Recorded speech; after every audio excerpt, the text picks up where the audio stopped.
ਚਾਹੀਦੀ ਕਰਨੀ ਚਾਹੀਦੀ ਹੈ ਤੇ ਕਿਸ ਤਰੀਕੇ ਨਾਲ ਕਰਨੀ ਚਾਹੀਦੀ ਹੈ, ਉਹ ਅਸੀਂ ਤੁਹਾਨੂੰ ਤਿੰਨ ਤਜਰਬੇ ਕੀਤੇ ਆ। ਨਾਨ ਡੀਏਪੀ ਪਾਈ ਹੈ, ਉਹ 1744 ਪਾਈ ਹੈ। ਅਸੀਂ ਤਿੰਨ ਚੀਜ਼ਾਂ ਤੁਹਾਨੂੰ ਇਹ ਵੀ ਵਜ਼ਾਹਤ ਨਾਲ ਦੱਸਾਂਗੇ, ਉਹਨਾਂ ਦਾ ਰਿਜ਼ਲਟ ਵੀ ਚੈੱਕ ਕਰਾਵਾਂਗੇ।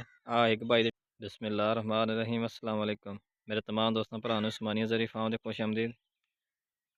तमाम ਮੇਰੇ ਦੋਸਤ ਭਰਾ ਜ਼ਿਮੀਂਦਾਰ ਭਰਾ ਮੇਰੇ ਕੈਮਰੇ ਦੀ ਸਕਰੀਨ ਦੇ ਸਾਹਮਣੇ ਦੇਖ ਰਹੇ ਹੋਣੇ, ਦੋ ਭਾਈ ਟੈਂਕੀਆਂ ਲੈ ਕੇ ਖੜੇ ਆ।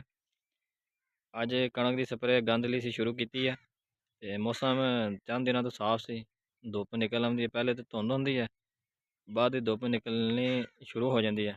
ਕਾਫੀ ਤੇਜ਼ ਧੁੱਪ ਸੀ ਅੱਜ ਤੇ ਚੰਦ ਬੁਨਿਆਦੀ ਗੱਲਾਂ ਕਣਕ ਦੇ ਮੁਤਲਕ ਗੰਦ ਲਈ ਸਪਰੇਅ ਦੀਆਂ। ਕਣਕ ਦੀ ਗੰਦ ਕਿੰਨੇ ਸਟੇਜ ਤੇ ਕਰਨੀ ਚਾਹੀਦੀ ਹੈ ਤੇ ਕਿਸ ਤਰੀਕੇ ਨਾਲ ਕਰਨੀ ਚਾਹੀਦੀ ਹੈ, ਉਹ ਅਸੀਂ ਤੁਹਾਨੂੰ ਤਿੰਨ ਤਜਰਬੇ ਕੀਤੇ ਆ। ਨਾਨ ਡੀਏਪੀ ਪਾਈ ਹੈ, ਉਹ 1744 ਪਾਈ ਹੈ। ਅਸੀਂ ਤਿੰਨ ਚੀਜ਼ਾਂ ਤੁਹਾਨੂੰ ਇਹ ਵੀ ਵਜ਼ਾਹਤ ਨਾਲ ਦੱਸਾਂਗੇ, ਉਹਨਾਂ ਦਾ ਰਿਜ਼ਲਟ ਵੀ ਚੈੱਕ ਕਰਾਵਾਂਗੇ। ਇੱਕ ਭਾਈ ਦੀ ਟੈਂਕੀ ਖਤਮ ਹੋ ਗਈ, ਦੂਸਰਾ ਭਾਈ ਉਹ ਲਾਂਦਾ ਪਿਆ। ਕਣਕ ਦੇ ਗੰਦ ਲਈ ਅਸਲ ਸਟੇਜ ਹੈ ਜੀ 2 ਪਾਣੀ ਲਾ ਕੇ। ਠੀਕ ਹੈ ਜੀ, 2 ਪਾਣੀ ਲਾ ਕੇ ਕਣਕ ਨੂੰ ਗੰਦ ਵਾਲਾ ਸਪਰੇਅ ਕਰਨਾ ਚਾਹੀਦਾ। ਅਗਰ ਜਿਨ੍ਹਾਂ ਦੋਸਤਾਂ ਨੇ ਪਹਿਲੇ ਪਾਣੀ ਲਾ ਕੇ ਸਪਰੇਅ ਕਰ ਦਿੱਤੀ, ਕਾਫੀ ਸਟਰੈਸ ਆਇਆ ਕਣਕਾਂ ਦੇ, ਰੁਕ ਗਈਆਂ ਕਣਕਾਂ, ਪੀਲੀਆਂ ਹੋ ਗਈਆਂ। ਧੁੰਦਾਂ ਦਾ ਮੌਸਮ ਸੀ ਤੇ ਲੋਕਾਂ ਨੇ ਜਲਦੀ ਕਰ ਦਿੱਤੀ ਹੈ। ਅਸਲ ਸਟੇਜ ਹੈ ਕਣਕ ਦੀ, ਪੌਦਾ ਤਕਰੀਬਨ ਫੁੱਟ ਸਵਾ ਫੁੱਟ ਹੋ ਜਾਵੇ ਕਣਕ ਦੀ ਸਪਰੇਅ ਕਰਨੀ ਚਾਹੀਏ। ਕਣਕ ਸਟਰੈਸ 'ਚ ਨਹੀਂ ਆਉਂਦੀ, ਰਿਜ਼ਲਟ ਅੱਛੇ ਤਰੀਕੇ ਨਾਲ ਆ ਜਾਂਦਾ। ਜਿੰਨੀ ਧੁੱਪ ਹੋਗੀ ਉਨਾ ਅੱਛਾ ਰਿਜ਼ਲਟ ਆਊਗਾ। ਤੇ ਅਸੀਂ DGC ਦੇ 2 ਪ੍ਰੋਡਕਟ ਕੀਤੇ ਆ, ਇੱਕ ਸੀ ਰਾਕਟ ਤੇ ਇੱਕ ਸੀ ਗੋਲਡ ਸਟਾਰ। ਰਾਕਟ ਹੈਗਾ ਸੀ ਦੁੰਬੀ ਸਿੱਟੀ ਜਵੀ ਜੌਂ ਵਾਸਤੇ ਤੇ ਗੋਲਡ ਸਟਾਰ ਹੈਗਾ ਸੀ ਚੌੜੇ ਪੱਤੇ ਵਾਸਤੇ। ਮਸਲਨ ਤਮਾਮ ਜੜੀ ਬੂਟੀਆਂ ਇਹਦੇ ਨਾਲ ਕੰਟਰੋਲ ਹੋਣਗੀਆਂ। ਤੇ ਦੂਸਰੀ ਗੱਲ, ਟੱਕ ਵਾਲੀ ਨੋਜ਼ਲ ਲਾ ਕੇ ਸਪਰੇਅ ਕਰਨੀ ਸੀ। ਤੁਹਾਨੂੰ ਹੁਣ ਵਿਜ਼ਿਟ ਕਰਾਉਂਦੇ ਹਾਂ ਜਿਹਨੇ DAP ਪਾਈ ਹੋਈ ਹੈ, ਜਿਹਨੇ ਨਹੀਂ ਪਾਈ ਹੋਈ ਉਹ ਜਿਹਨੇ 1744 ਪਾਈ ਹੋਈ ਹੈ। ਭਾਈ ਸ਼ਹਜ਼ਾਦ ਸਾਹਿਬ ਆ ਰਹੇ ਨੇ, ਸਪਰੇਅ ਲੈ ਗਿਆ, ਟੱਕ ਵਾਲੀ ਨੋਜ਼ਲ ਲੱਗੀ ਹੋਈ ਹੈ, ਬੜੇ ਅੱਛੇ ਤਰੀਕੇ ਨਾਲ ਸਪਰੇਅ ਹੋ ਰਹੀ ਹੈ। ਹਾਂਜੀ, ਅਸੀਂ ਚੈੱਕ ਕਰ ਸਕਦੇ ਨੇ। ਆਹ ਪਲਾਟ ਹੈਗਾ ਜੀ DAP ਜਿਹਨੂੰ ਅਸੀਂ ਪਾਈ ਸੀ, ਫਲੱਡ ਕਰਕੇ। ਹਲਕੀ ਜ਼ਮੀਨ ਆ, ਮਹਿਰਾ ਜ਼ਮੀਨ ਆ, ਫਲੱਡ ਕਰਕੇ DAP ਪਾਈ ਸੀ, ਛੱਟਾ ਨਹੀਂ ਸੀ ਮਾਰਿਆ। ਇਹ ਜ਼ਿਆਦਾ ਰਿਜ਼ਲਟ ਆਉਂਦਾ ਫਲੱਡ ਕਰਨ ਨਾਲ। ਮਾਸ਼ਾਅੱਲਾ ਤੁਸੀਂ ਦੇਖ ਸਕਦੇ ਨੇ ਕੈਸਾ ਬੂਟਾ, ਚੰਗੀ ਗਰੋਥ ਆ, ਟੇਲਰਿੰਗ ਚੰਗੀ ਆ, ਰੁਕੀ ਹੋਈ ਗੰਦਾ ਮੈਂ ਸ਼ਗੂਫੇ ਬਣਾ ਰਹੀ ਆ। ਤੁਸੀਂ ਨੀਚੇ ਥੱਲੇ ਜ਼ਮੀਨ ਹੀ ਬੱਤਰ ਦੇਖ ਲਓ, ਕੋਈ ਇੰਨਾ ਬੱਤਰ ਨਾ ਤੇਜ਼ ਹੋਵੇ, ਯਾਨੀ ਕਿ ਗਾਰਾ ਟੈਪ ਜ਼ਮੀਨ ਨਾ ਹੋਵੇ, ਤਾਰ ਖੁਸ਼ਕ ਬੱਤਰ ਹੋਣਾ ਚਾਹੀਦਾ ਗੰਦ ਸਪਰੇਅ ਕਰਨ ਵਾਸਤੇ। ਅਗਰ ਤੁਸੀਂ ਜੇ ਬੱਤਰ ਜ਼ਿਆਦਾ ਸਪਰੇਅ ਕਰੋਗੇ ਤੁਹਾਡੀ ਕਣਕ ਸਟਰੈਸ ਲਓਗੀ। ਤੁਸੀਂ ਦੇਖ ਸਕਦੇ ਨੇ ਟੱਕ ਵਾਲੀ ਨੋਜ਼ਲ ਦਾ ਫਾਇਦਾ, ਪੱਤੇ ਫੁੱਲ ਗੰਦ ਨੀਚੇ ਤਾਂ ਹੀ ਸਪਰੇਅ ਗਿਆ, ਗੰਦ ਤਿੱਕਰ ਸਪਰੇਅ ਗਿਆ ਵਾ। ਤੇ ਮਕਸਦ ਹੁੰਦਾ ਅਗਾਹੀ ਕਰਨ ਦਾ, ਕੁਝ ਫਾਇਦਾ ਹੋਵੇ ਵੀਡੀਓ ਬਣਾਉਣ ਦਾ।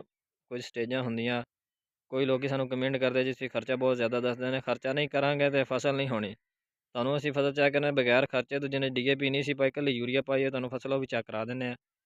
ਹੁਣ ਅਸੀਂ ਜਿਸ ਪਲਾਟ 1744 ਪਾਈ ਸੀ ਤੁਹਾਨੂੰ ਉਹ ਵੀ ਚੈੱਕ ਕਰਾਉਂਦੇ ਹਾਂ, ਉਹਨੇ ਸ਼ਗੂਫਿੰਗ ਟੇਲਰਿੰਗ ਪੌਦਾ ਕੈਸਾ ਬਣਿਆ। ਹਾਂਜੀ, ਆ ਚੈੱਕ ਕਰੋ ਜੀ, ਆਹ ਪਲਾਟ ਹੈਗਾ ਜੀ, ਫਾਸਫੋਰਸੀ ਖਾਦ ਪਈ ਹੋਈ ਆ 1744, ਯਾਨੀ ਕਿ 17% ਨਾਈਟ੍ਰੋਜਨ ਤੇ 44% ਫਾਸਫੋਰਸ ਸੀ। ਕੈਂਜ਼ੋ ਕੰਪਨੀ ਦਾ ਪ੍ਰੋਡਕਟ ਸੀ। ਤੁਸੀਂ ਚੈੱਕ ਕਰ ਸਕਦੇ ਹੋ, ਮਾਸ਼ਾਅੱਲਾ ਅੱਛੀ ਗਰੋਥ ਆ। ਟੇਲਰਿੰਗ ਵਿੱਚ ਸ਼ਗੂਫੇ ਚੰਗੇ ਆ, ਬੀ ਸਾਰਾ ਇੱਕੋ ਹੀ ਆ, ਪਲਾਟ ਸਾਰਾ ਇੱਕੋ ਵਾ, ਜ਼ਮੀਨ ਇੱਕੋ ਵਾ, ਸਿਰਫ ਖਾਦਾਂ ਦੇ ਅਸੀਂ ਫਰਕ ਕਰਕੇ ਪਾਇਆ ਸੀ। ਇਹ ਸਾਡਾ ਹੱਕ ਆ ਤੁਹਾਨੂੰ ਦੱਸਣਾ, ਤੁਹਾਡੇ ਤਾਂ ਆਗਾਹੀ ਕਰਨਾ।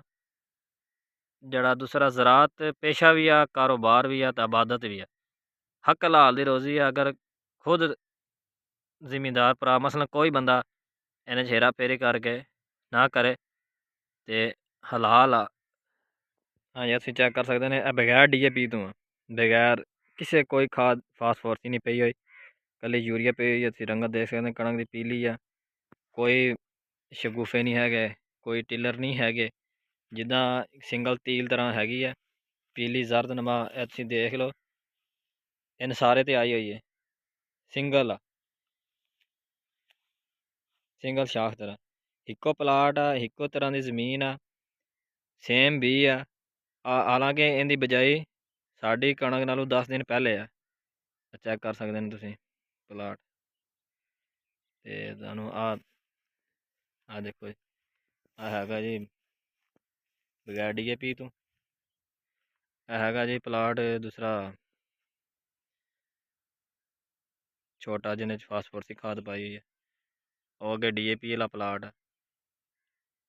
ਚੈੱਕ ਦੇਖ ਸਕਦੇ ਹੋ ਤੁਸੀਂ। ਮੇਰੇ तमाम दोस्तों भरा आगे गुजारिश है साढ़े चैनल लाइक और सब्सक्राइब शेयर साड़ी वीडियो ज़रूर करें। शुक्रिया।